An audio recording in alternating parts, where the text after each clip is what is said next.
공산주의. 공산주의는 왜 실패했는가?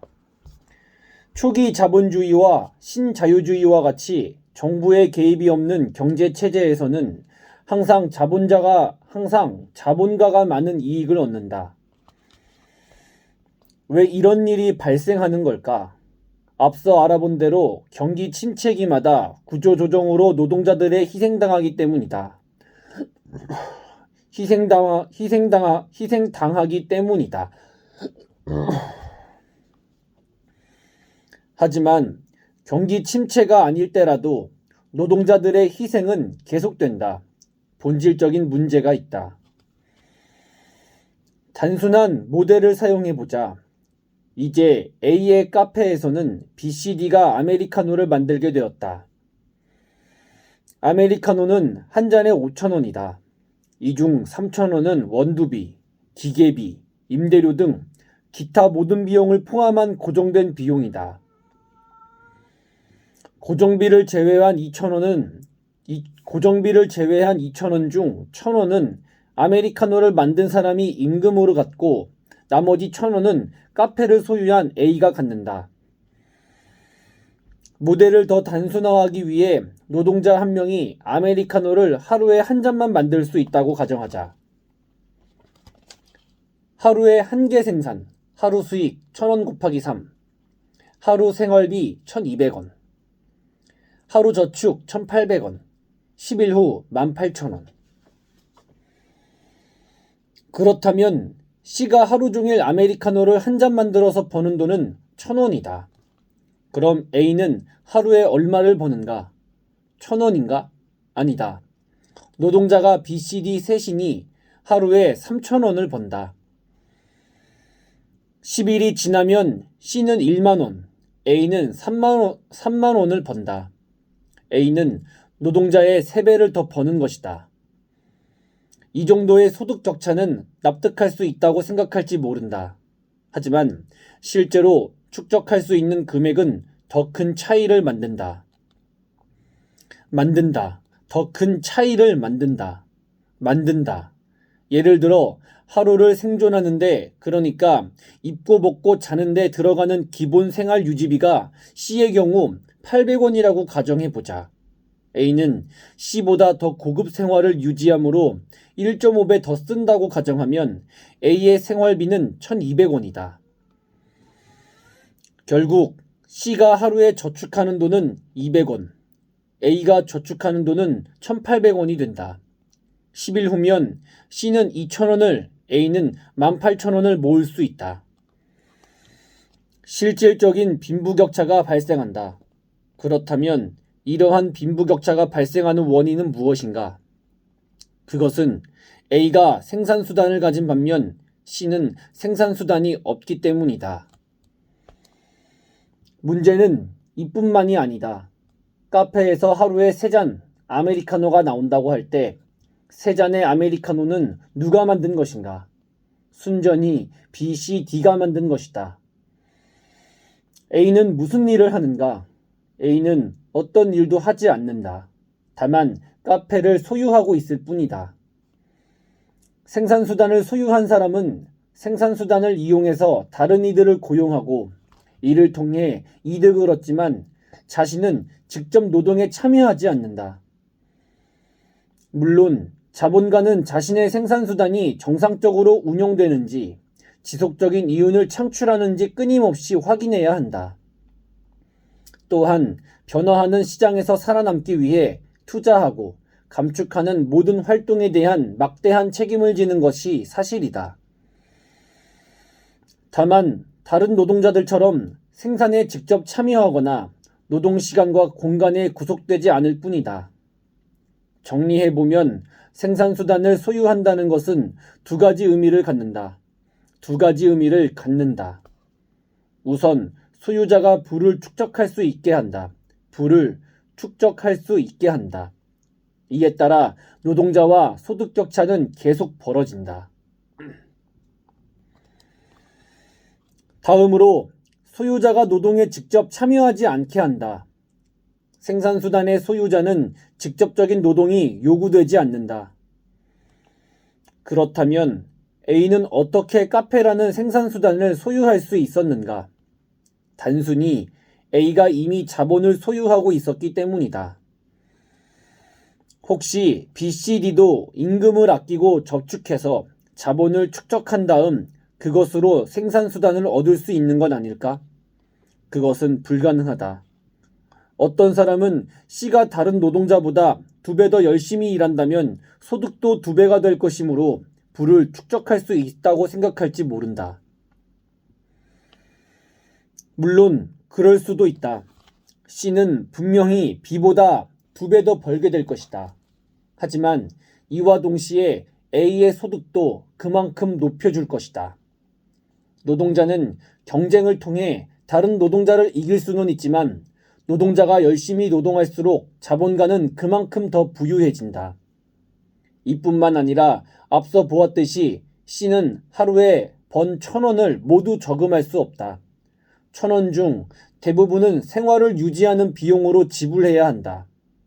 C가 실제로 모을 수 있는 돈은 극히 적다. 그런 속도로는 A를 따라잡을 수 없고 결국 생산수단은 절대 소유할 수 없다.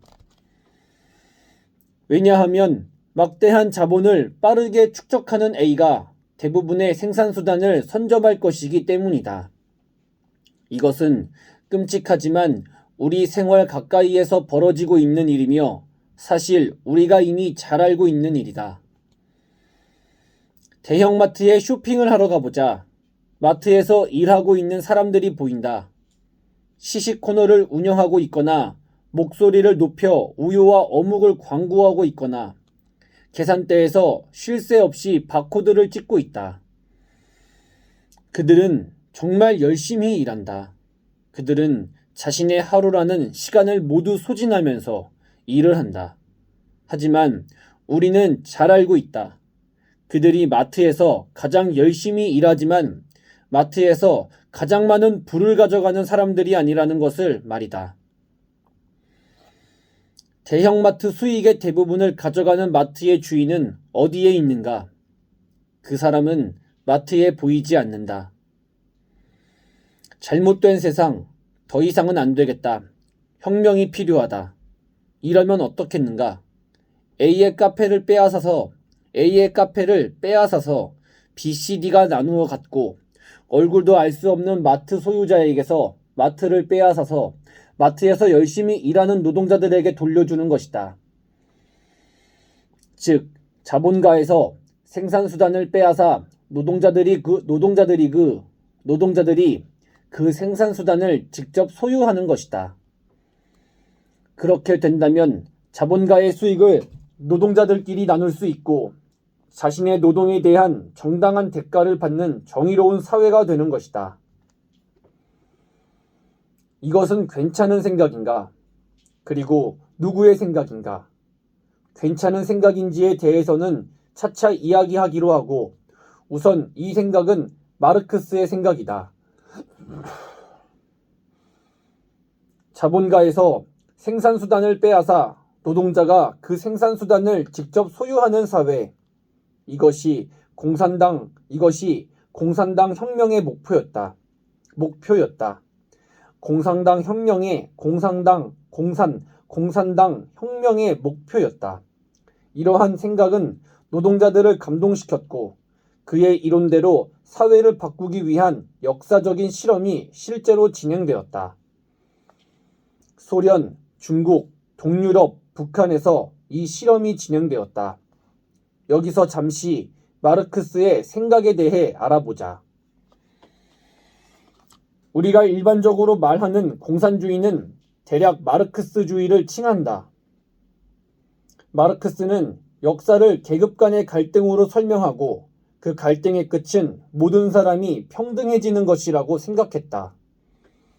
이러한 생각은 독일 철학자인 헤겔의 변증법에서 기인한다. 살면서 한 번 정도는 들어봤을 법한 변증법은 우주와 세계의 운행 원리가 무엇인가에 대한 헤겔의 대답이다. 헤겔은 인간의 정신과 물질을 비롯한 세계 전체가 변증법이라는 원리를 통해 발전해 나간다고 보았다. 변증법은 정, 반, 합의 3단계를 거쳐서 전개되는데 쉽게 말해 세상에 정상적인 것이 있으면 필연적으로 모순되는 반대되는 것이 발생한다는 것이다. 그런데 이 정상적인 것과 반대되는 것은 서로 모순되므로 공존하지 못하고 투쟁하게 된다. 그리고 이 투쟁의 과정을 통해서 두 가치를 모두 극복한 합쳐진 것이 새롭게 등장한다. 하지만 이 합쳐진 것도 결국 정상적인 것이 되고 필연적으로 모순 관계에 반대되는 것을 만들어내게 된다. 끊임없이 정, 반, 합의 관계를 반복하면서 발전해 나가는 것이다. 헤겔 변증법. 이 변증법은 역사에 적용하면 다음과 같다. 고대 사회에서 가장 정상적인 존재는 왕이었다. 이와 모순되고 대비되는 존재는 노예였다. 왕과 노예는 너무나 다른 대립적 존재이므로 서로 투쟁하는데 결국 이러한 투쟁으로 왕도 아니고 노예도 아닌 애매한 영주라는 존재가 탄생한다. 영주는 왕이 따로 존재하므로 왕은 아니지만 그렇다고 노예라고 할 수도 없다. 이후 중세에는 영주가 세계의 가장 정상적인 존재가 된다. 그리고 그에 대비되는 존재는 농노가 된다. 이 둘은 갈등과 투쟁을 겪고 새로운 합으로서 부르주아를 탄생시킨다. 실제로 헤겔은 부르주아가 인류 역사의 완성이고 끝이라고 생각했다. 헤겔의 철학은 비판적으로 수용한 마르크스는 변증법의 뒷이야기를 더 첨부해 넣는다. 마르크스가 보기에 부르주아는 역사의 마지막 단계가 아니었다. 그는 부르주아 역시 근대의 정상적인 존재이므로 필연적으로 그의 모순되는 프롤레타리아와 대립할 것이라고 생각했다. 그리고 이 둘이 투쟁해서 결국 미래에는 프롤레타리아가 모든 계급 갈등을 청산할 마지막 계급으로 등장할 것이라고 예언했다. 이 과정은 우리가 역사에서 살펴본 생산수단을 중심으로 서술되었다. 각 시대의 생산수단을 소유한 존재는 토지를 소유한 왕에서 장원을 소유한 영주로, 그리고 공장을 소유한 부르주아로 이동했다. 왕이나 영주와 같은 지배계급이 노예와 농노를 착취했던 것처럼 부르주아도 프롤레타리아를 착취하고 있다. 이제 남은 것은 프롤레타리아들이 자유로워질 차례다. 그렇게 하기 위해서는 부르주아의 생산수단을 빼앗아 그것을 스스로 관리해야 한다. 생산수단을 특정 계급이 소유하는 것이 아니라 모든 노동자가 공동으로 소유하면 더 이상의 권력관계는 형성되지 않고 지배의 관계도 사라진 이상적인 공산주의 사회가 탄생할 것이다. 이것이 마르크스의 생각이었다. 노동자 입장에서는 매력적이며 설득력 있는 주장이다. 마르크스주의는 20세기 초에 러시아와 동유럽, 아시아 일대를 휩쓸었다. 노동자들은 힘을 합쳐 자본가들을 몰아내고 생산수단을 국유화했다. 이제 생산수단의 관리는 개인이 아닌 국가가 했다. 모든 사람은 생산수단이 없는 평등한 관계가 된 것이다. 이렇게 완전히 새로운 세계를 창조하는 역사적인 일은 소련이 붕괴되기 전까지 자본주의와 대결하며 이어졌다. 자본가들의 입장에서 공산주의는 자신들이 정당하게 모은 재산을 강탈하고 자신들을 없애려는 악마처럼 보였다. 자본가들은 국가가 자신들의 재산과 권리를 지켜주길 기대했다. 이에 따라 일부 국가에서는 국민들이 자본주의와 공산주의 간의 갈등을 선과 악의 문제로 받아들이도록 분위기를 형성해 갔다.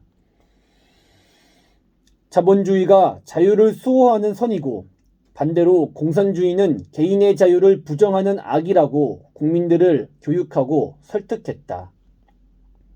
이것은 지배자가 자신의 지배를 정당화하기 위해 신을 요청했던 것과 같은 맥락이라고 할 수 있다.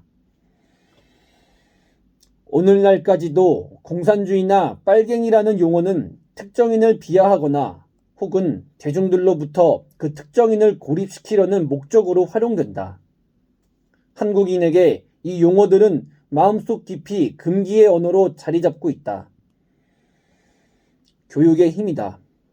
물론 6.25 전쟁이나 북한이라는 특수한 역사적 배경이 우리로 하여금 공산주의를 부정적으로 받아들이게 하는 것이 사실이다. 하지만 문제는 자본주의만으로는 자본가와 노동자의 관계가 선명히 드러나지 않는다는 데 있다. 공산주의에 대해 알고 이해해야 자본주의의 실제 의미를 선명히 관주할 수 있을 것이다. 그럼으로써 우리가 살고 있는 자본주의를 지금보다 조금 더 괜찮은 체제로 만들 수 있을 것이다. 공산주의를 이해한다는 것이 공산주의자가 된다는 것을 의미하지는 않는다. 공산주의는 자본주의를 위해서 알아두어야만 하는 체제다. 이 세상에 절대로 알아서는 안 되는 것 따위는 없다. 정리해보자. 공산주의는 쉽게 말해서 생산수단을 노동자들이 공동 소유하자는 이념이다. 생산수단을 공동 소유하려는 것은 공동 소유하려는 것은 생산수단을 개인이 독점하면 그 사람이 권력을 갖고 타인을 지배하고 착취하기 때문이다. 지배와 피지배의 관계를 없애기 위해서는 생산수단을 누군가 독점하지 못하게 해야 한다. 그래서 공산주의 사회에서는 모든 생산수단이 국가에 의해 관리된다. 이런 사회는 어떤가? 생산수단을 개인이 소유할 수 없기에 모든 사람이 필연적으로 평등할 수밖에 없는 사회 말이다. 인류 역사에서 그런 사회를 만들기 위한 실험이 실제로 진행되었고 논란의 소지는 있으나 일단 실패로 끝난 듯 보인다. 실패 원인에 대한 해석은 다양하다. 우선 인간 본성에 대한 과도한 신뢰를 근본적 원인으로 지적하는 견해가 있다. 모든 사람이 평등한 사회를 추구할 것 같지만 실제로 사람들은 그러한 평등을 원하지 않는다는 것이다. 어떤 사람들은 다른 사람과의 차이를 만들기 위해 노력한다. 경제적으로나 정치적으로나 본능적으로 계급과 서열을 중시한다. 다수가 평등을 추구하는 사회라도 소수가 불평등을 추구할 때 그 사회는 평등한 관계를 유지하기 힘들다.